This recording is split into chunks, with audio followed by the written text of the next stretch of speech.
Okay, so let's dive in with Eric, who flew in here to ask in person.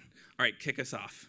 How you doing, Mark? I'm Eric Zeror. I'm a second-year law student at UC Davis. Awesome. And when I told my mom about this event, she was so excited. She said, "Oh, Eric, I can't believe you're going to be on HBO special for Facebook." So, hi, Mom. Two-part question. Firstly, judging by the success of the like button, has there been any conversations about adding a dislike button? And secondly, my buddy and I are starting our own company, and we wanted to know, what's one piece of advice that you wish you had when you were starting Facebook? All right. You know, we're thinking about it on the dislike button. It's an interesting question, right? Because there are two things that it can mean, and we're considering and talking about doing one and not the other.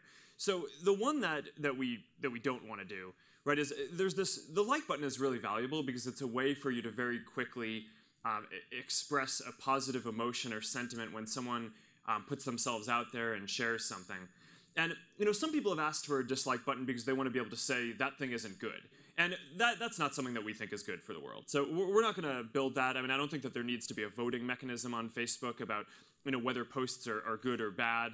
I don't think that's socially very valuable or good for the community to help people share the important moments in their lives. But the thing that I think is very valuable is there are more sentiments that people want to express than just positivity or that they like something. You know, a lot of times people share things on Facebook that are sad moments in their lives or are tough cultural or social things. And often people tell us that they don't feel comfortable pressing like because like isn't the appropriate sentiment when someone lost a loved one or is talking about a very difficult issue. So one of the things that we've had some dialogue about internally and have thought about for quite a while is what's the right way to make it so that people can easily express a broader range of emotions, to empathize or to express surprise or laughter or any of these things. And you know, you can always just comment, right? So it's not like there isn't a way to do that today, and a lot of people are commenting on posts all the time. But there's something that's just so simple about the like button. You know, if you're commenting, a lot of the time you feel like you have to have something witty to say or add to the conversation. But you know, everyone feels like they can just press the like button, and that is an important way to sympathize or empathize with someone in an important moment that they put themselves out there to share.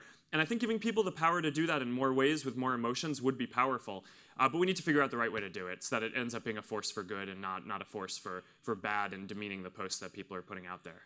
So that's an important thing. We don't have anything that's coming soon, but it is an important area of discussion.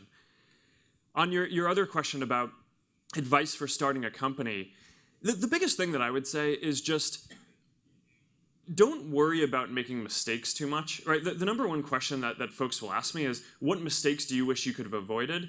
And I actually think that that's not the right question because mistakes are how you learn, right? Everyone makes mistakes constantly in their life, but the real question is how you learn from them and not which things you can avoid. And you know, the mistakes that we've made in running Facebook and building it, I mean, there are many. I mean, I started off when I was so young that I didn't know anything about building a company or a product or any of this stuff, and I've learned so much from the people around me. And you know, making mistakes is a lot of how I learn. So I guess just you got to keep on powering ahead and don't stress too much about it.